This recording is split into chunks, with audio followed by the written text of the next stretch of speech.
everybody, and welcome to Taking Control, the ADHD podcast on rashpixel.fm. I'm Pete Wright, and here once again with Nikki Kinzer. Hello, Pete Wright. You know what I just noticed? What did you just notice? It's the ADHD podcast 222. We are on episode 222. 222. You know, we have a ritual, a good luck ritual that somebody started in the 6th grade for me. Where whenever the clock hits 222 or 3:33 or something, you have to kiss a wish. You have to kiss a wall and make a wish. So, see, I knew about the make the wish, but I have to admit I've never kissed the wall. Yeah, you have to kiss the wall. Yeah, that's another thing. Nice. Yeah, so it's really not a sanitary thing, depending on where you are. No, not at all. So you know what? I'm going to stay with just making a wish. You should make a wish. But you may want to try it. You may want to just push that. See if your wishes become bigger or stronger if you kiss a wall once in a while. Yeah. All right. So everybody that's listening has to kiss a wall and make a wish because you're listening to episode 222 right now. Yes. Right now. Pete's 6th grade self says, kiss a wall. Do this. We are going back to school this week. I love it. It's back to school season. It's a subject that is close to my heart. But before we do that, head over to takecontroladhd.com. Get to know us a bit better. Listen to the show right there on the website. Subscribe to the mailing list and make sure you get caught up on all of our episodes in your email. Connect with us on Twitter and Facebook, Take Control ADHD, and call us 503-664-4ADD. If you're going back to school, we want to hear how it's going. What tools are you using? What strategies are you using to keep up and get started on the right foot? We'd love to hear from you. We've got group coaching one more week to get yourself signed up, right? Mm-hmm. One more week. Excellent. Yep. Get signed up. You can find out more about that on the website, takecontroladhd.com, right there on the homepage. Push the button, learn more, get your name on the list. And I think that's it. Yeah, I think so. All right. So back to school. Back to school. Back to school. Okay. Where would you like to start this particular conversation? Well, I decided to make the first topic of this series easing the transition to college. And this, dealing with transitions in ADHD can be difficult no matter what the transition is. Big ones, especially like getting married, having a baby, going to college. All of these things are really happy events, right? But they can cause still so much great deal of anxiety and stress in our lives. So we're going to focus on that transition of people going to college. So it could be a young adult, leaving home for the first time, which is kind of scary and exciting and everything for the college student and for the parent. But it can also be for the adult who is going back to school and they're working. And, I have a client who works full time as a teacher, but she's getting her master's in teaching as well. So gosh, what a load there, workload trying to do both. So that's what we're going to talk about. I love it. Yeah. I love back to school season. I'm starting to teach my first class. I'm teaching the second half of the first term. So I'm not starting it, but I'm just preparing my classes. I'm just starting to see my student list show up. And so I've got this stuff on the brain. Awesome. So this is great timing. And you're going to have a lot to contribute, I'm sure, for the next few weeks. Yes. I hope. All right. Well, the first thing, actually, it's not even the first thing. It's a set of conversations that I would suggest parents having with their children, their adult children. But also, if you're an older adult, I mean, not, you're not 18, going to school, having these conversations either with your spouse or a friend or a partner, just somebody to kind of bounce ideas off of. And it's really a set of conversations. This is not meant to be all one long conversation because as you are going to hear me talk, there's like about 6 different categories here that we want to address. And one of the first conversations I would have with the student that's going to college for the first time, and this is probably mainly for the younger adults, is what do they expect the college experience to be like? And really just listening to them and hearing what they think it's going to be like. Asking them questions about how, of things that they're saying and being really curious about what they think. It's not a time for you to tell them what you think it's going to be like or what you know it to be like when you were in college. But it's really just a conversation to get a feeling of where they're at. It's an opportunity to really reflect on expectations, to get that sort of a foundational set of expectations Well, and it just gives you a better idea of what is going on in the kid's mind, right? And in the student's mind, because we don't want to assume that they're scared because maybe they're not. And we don't want to assume that they're excited because maybe they're scared. I mean, we don't know, so it's just giving you a chance to have that conversation in a safe place for the, hopefully for the student to be able to talk to you about it and you not butting in with what you think. And that's kind of the most important key here is just to really listen to them. Don't try to solve their problems, but really just listen to it. And then the next conversation that I would have with your student is to kind of figure out, what are the challenges that they faced when they were in school before. Many students are coming from IEP plans already. They've had challenges with time management, study skills, testing. They kind of know that that's an area where they struggle. So having that conversation of, okay, so where did you struggle the most? What subjects did you struggle the most? And where did you succeed? What are your strengths? What do you feel like you were really good at?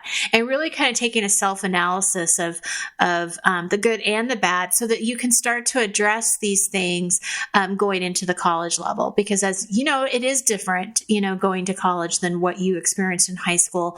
And so trying to kind of pre-plan maybe some of the issues beforehand, if that makes sense. Yeah. Yeah, and I'll speak up here on, on behalf of faculty members. Yeah. Because this is really important to me too, as somebody who gets up in front of a class and teaches them, is if you have a particular weakness, if you have a subject area that was weak, if you have a particular skill that was weak, maybe it's in note taking, maybe it's in test taking, whatever it is, there is one side where you get in touch with disability services, right? And you're going to have to do that. Because faculty they're not allowed to have conversations, right, with you about making study plans. Like I'm not allowed to go ahead and change the way the class works for you without some sort of interaction with the disability services because of FERPA and all sorts of regulations. But I do deeply appreciate knowing the challenges that you are dealing with. So the first thing I'm going to say, if somebody comes to me, once you've had this conversation, get in touch with your faculty members that you're going to be working with because they need to know. Don't feel like you need to have shame or embarrassment or anything. Talk to your instructors, talk to your professors because or TAs. If you're in a large lecture class, you may be working with a lot of TAs. Talk to them first. Let them know where your problems are, problem areas are, challenges are, because they need to know. And then, talk to the other, administrative, areas that can help you make a plan if you need to go that far. But please work with your faculty members. Well, that's a really good point. And I think that this actually, it goes into making sure that you do get in touch with the disability services prior to going to school to get those accommodations that you might need. Mm-hmm. Then when you do talk to your faculty members and your professors, you already know what those accommodations are and what you need.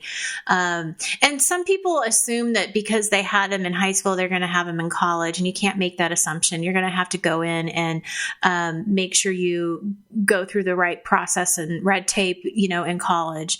And there's no doubt there is red tape, and the bigger the university, the likely the more red tape you're going to have to deal with. Yeah. So you're going to need to be prepared to get in touch with your doctor to make sure that they will, give you the formal diagnosis and the proof that yes, you have this, and what are the accommodations that you need. And that's something to think about, especially when you're having this conversation around the challenges that you had last year in school. And, some things to think about, which people may not know, what is it that I need? And just to give you a few ideas of things that I've seen with clients that I've worked with is extra time on tests, permission to take tests in separate, like quieter locations as accommodation. Sometimes you can alter the test formats. That might be something that you ask for. Extended time on certain assignments. Permission to record lectures is a big one because we want to re-listen to what you heard if you didn't catch everything the first time. That's an interesting one though, because nobody comes to me for permission to record my lectures. They just do it. Yeah. Well, I've never had, I mean, that's everybody. That's not just people with working on a disability plan. Yeah. Yeah. Well, yeah. I mean, it's probably a good course of action for sure. But anyway, those are some of the things to think about and go to those services, with and talk to your teachers. Well, yeah. And you said, the people may not be sure what they need. I think you could rephrase that. People aren't sure what they have available to them. Right. That too. That's there are a lot of services that universities, particularly public universities, are required to offer you the second you raise your hand and say, I have this issue. Mm-hmm. And so definitely go through go through the list, because you may not know the services that are available that could make your life really, really easy. One that I have run into in my own experience is oral examinations. For people who really struggle with sitting down and writing for an hour and a half, particularly essay or et cetera, one of the accommodations is to sit down with me one-on-one and allow me to interview you based on what you know. Right. And sometimes people have much greater facility when they're speaking responses. So that's another great option for people with ADHD who have trouble focusing on sort of pen and paper, on just the white sheet or exam book or computer screen if they're, taking a response online. So. Absolutely. Yeah. Well, and testing anxiety is certainly a huge subject. And so that can definitely eliminate some of that by knowing that you can talk about what you know and like you said, not have to write it, or if the multiple choice questions really stump you or whatever. Absolutely. And the time too. I mean, I think that that's a big thing, because if you are stressed about the time and then, you start getting anxious about that, then you're just starting to guess and trying to get through it as fast as you can. I mean, a lot of those things can factor in. So, yeah. Okay. So now on a kind of a off subject that doesn't have anything to do with like studying or school specifically, is just basic life skills, having a conversation with your student about when they're going to eat, when are they going to do laundry. I know these things seem really basic, but if you think about an 18-year-old who has been living at home, probably having a lot of these things done for them, going out and doing it all of a sudden by themselves with ADHD, you're going to forget to eat, and you're going to not even think about doing your laundry until you have no more clothes, right? I mean, this stuff is really important that your students have an idea that they're set up for success. So having that conversation. It's so big. And, I just want to say, and I'm admitting this here to you. Yeah. I am cruising through my 40s, blasting through my 40s. I'm talking, I teach at a university, right? This is my experience. You would look at me, and by all outward appearance, I appear to be an adult, a high functioning adult, and yet I forget to eat. I forget to eat. It is not something that we can assume you just wrap your head around, whether you're 18 or 14 or 30. Like if you're 40 something, or 40 something cruising through your 40, these are the kinds, these life skills are so important. And so I just feel like it is never too late or too early to start having these conversations about, if I don't put eat on my calendar, I'll reschedule that and something else will get done over it. It's terrible. It is so true. I mean, I had a conversation just recently with one of my students that I coach, and we were looking at her schedule, and Mondays, Wednesdays, and Fridays are just packed. I mean, they're just like, those are her heaviest days. And we had to sit there and really look at, okay, when are you going to have breakfast? You're not going to have time to go to the dining hall. So you're going to have to actually have some kind of breakfast in your room ready for you. So we were kind of talking about different options. When are you going to eat lunch? And like you said, putting that in her planner, in her calendar, eat lunch between this time. Otherwise, she won't be eating until dinner because she's so busy in the afternoon. So, these basic life skills are really important. And I think even as parents, we kind of assume that they would just know that they eat at lunchtime, but I'm telling you, they don't. They really don't. They won't think about it. They'll get distracted, and, or they're going to eat, be blunt, they're going to eat crap. Yeah. And they're going to, especially if they're on a meal plan, like if they're going the traditional route. And obviously I should say there are so many different ways right now to get a higher education that, we make some assumptions, and I think some of those assumptions based on our own experience, right. Sort of. But if they're on a meal plan, they're going to go and they're going to eat. They're going to have a lot of options because meal plans at most universities are really, really nice right now. But they're still going to go straight for the cereal bin, and they're going to have that and like 14 little glasses of like juice. Mm-hmm. And they're not going to potato chips or like it's going to be awful. And so help coach them in the right direction. Absolutely. So that's a very important conversation to have, and probably more than just one conversation. Right. Another conversation is around just basic study habits, and we will have more tips on study habits in the podcast and also on the blog. So please visit in the next few weeks. Both of those, come back to the podcast and visit the blog on Take Control ADHD, because you will find more information about that. But I think the initial conversation is just getting an idea from your student, where is the best place for them to study?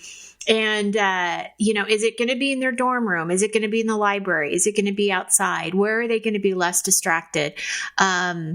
You sometimes need to build a study map, like where, because those places are not going to be, like, you can't have one place to study. Like, you really need to be comfortable with a number of different places depending on what's going on. Well, yes. And I think it's important to have the conversation of what helps you focus. Is that a fidget toy? Is that having background music? Because if your roommate doesn't like background music, then you've already eliminated one place that you can't really study unless your roommate's not there, right? Mm-hmm. I mean, these are the things to kind of just work through and kind of figure out, what you need, where you're going to focus the best. And it may take some practice. And that's the other thing, is I have a brand new student I'm working with right now who is a freshman going in for the very first time. And we really don't know where the best place for her to study is yet. And so we're going to figure that out, in the first couple of weeks of her starting school, we're going to figure it out. But it's something to pay attention to and have a conversation around for sure. Absolutely. Okay, so let's see. That's it, because we've already talked about the disability services. So, those are the conversations I would have with students as they're going in. And again, if you're an adult going back to school, same kind of conversations that you're having with yourself or with a partner or spouse or friend, just to be able to get that second pair of eyes to kind of help you, figure this out. Like, how is this all going to work for you? On a side note, if you're thinking about hiring an ADHD coach to get you through college, I think it's a fabulous service, personally. I do too. I love it. It is definitely one of the things I love doing. I love working with these students, and I had the pleasure of seeing somebody graduate last year, and it was a great honor to see him get that diploma. So, of course, if you are interested in hiring a coach, give me a call. I can help with these conversations with your students as well as you, and, give them the support and accountability and everything that they need throughout the year as well. If you are thinking about hiring a coach, I do recommend that you meet with that coach prior to starting school, at least one session, so that we can have these conversations before you actually get into the thick of things, because then it might get kind of stressful. Not to say that it can't work, but if you're listening to this and you're not starting school until the end of September, what I'm saying is you don't have to wait until the end of September to talk to your coach. Yeah. If that makes sense. Absolutely. Next, or this week on the blog, I'm going to do a post on how to get your schedule right. And that has some really great ideas on how to schedule for the person who has ADHD, because your schedule might look a little different than somebody that doesn't have it. Oh, so that's so great. Especially looking at the, how to manage the things you can't control on your schedule. Yeah. That's so big. Yeah. Can't good wait. Stuff. All right. Thanks everybody for downloading, listening as always. And on the blog, speaking of the blog, we've had some folks go in and sign up for our new blog email service. If you want to make sure you don't miss any of Nikki's articles, so she posts about twice a week, right? I do once a week. Actually, once a week. Yeah, because you've got the podcast once a week and you got the blog post once a week. And usually, not always, but usually I try to do a theme. I'm a theme person. Very themed. So whatever we talked on the podcast, I usually add, I'll try to supplement that with the blog post, but I can't always say that that's always going to happen because sometimes I just feel like writing and it has nothing to do with the podcast. Right. That's right. Fair. That's okay too. And that's okay too. So thank you, everybody. So go over to the blog. You can sign up and have just the blog posts delivered to you whenever Nikki posts them. And so as soon as she posts and publishes, you get the article in your inbox. So Yay. That's the deal. Thank you, Nikki, as always. Thank you for downloading and listening. On behalf of Nikki Kinzer, I'm Pete Wright, and we'll catch you next week on Taking Control, the ADHD podcast.